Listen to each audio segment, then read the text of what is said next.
Pour bosser, t'es plutôt casque audio, écouteur, boule caisse ou rien du tout? En vrai, j'imagine que la réponse dépend pas mal du bruit qu'il y a autour de toi. Perso, le casque est mon meilleur ami. Entre les sonneries de portable, les touches de clavier, les réunions improvisées à la place d'à côté et le débrief du dernier film tendance, gérer le bruit au travail n'est pas forcément évident. Que tu sois au bord de la crise de nerfs ou un peu saoulé par le nombre de décibels, je te livre dans ce nouvel épisode 3 conseils pour gérer le bruit au travail.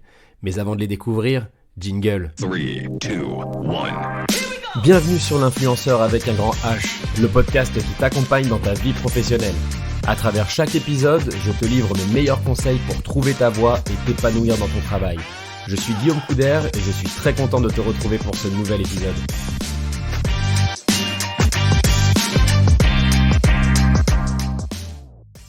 Mon premier conseil, c'est celui d'investir dans un super casque. Alors ça marche aussi avec les écouteurs à réduction de bruit évidemment.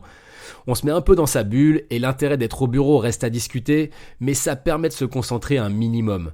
Mention spéciale d'ailleurs pour les playlists de flûte amérindienne que j'adore tout particulièrement. Attention juste à ne pas t'endormir.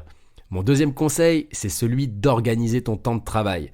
Le bruit au bureau, c'est en fait souvent cyclique.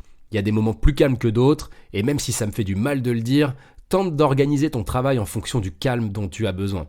Les réunions quand c'est la foire, les tableaux Excel quand tout le monde fait semblant de travailler. Et puis le troisième conseil, c'est celui de faire du bruit. Sous-entendu, fais-toi entendre de ton employeur.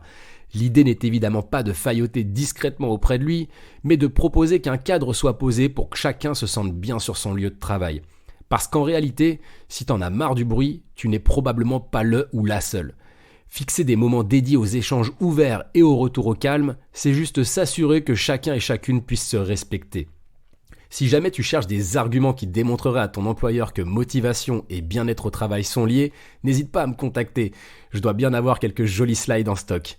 Et si cet épisode t'a été utile, n'hésite pas à le partager à d'autres personnes à qui ça le serait aussi. 3, 2, 1. L'influenceur avec un grand H, c'est fini pour aujourd'hui. Merci d'avoir écouté cet épisode, j'espère évidemment qu'il t'a plu. Si tel est le cas, n'hésite pas à t'abonner pour ne pas louper le prochain. À bientôt!